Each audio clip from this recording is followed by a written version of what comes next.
të ketë xhelozi është normale. Kjo tregon që ka dashuri, kjo tregon që ka vlerë shumë të madhe tjetrit tek syu i bashkëshortit apo tjetra tek syu i bashkëshortit.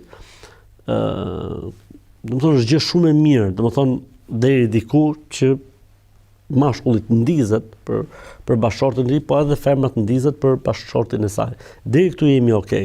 Momentin pasaj që te kalon në ekstrem, kalon në xhelozi të smur, kalon në xhelozi ndaj çdo femre apo në xhelozi ndaj çdo mashkulli, këtu pastaj po shkon situata drejt shkatrimit. Pra, një xhelozi, le të themi, normale është si kripa.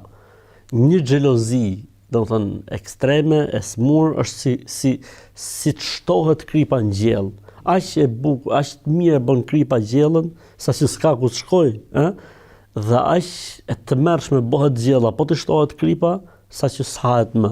Kështu dhe jeta bashkëtorë me xhelozinë, domethënë, ka lezetin e vet, deri diku, po në momentin që për çdo vështrim, në momentin që për çdo largim, në momentin që për çdo mungesë, në momentin që për çdo vonesë, në momentin që për çdo, le të themi, angazhim që mund të ketë për punën apo kështu, pastaj ajo kalon në ekstrem dhe me të vërtet bëhet një problem shumë i madh, atëherë mund të ketë një zgjidhje të vetme që është zgjidhja e divorcit. Për këtë arsye unë i këshilloj çiftet, i këshilloj për hatër të Zotit, mos ja vini veshin shejtanit kur don të mbjell xhelozi të tepruar dhe ekstreme në jetën tuaj bashkëtorë, sepse domethënë do ta djegi situatën.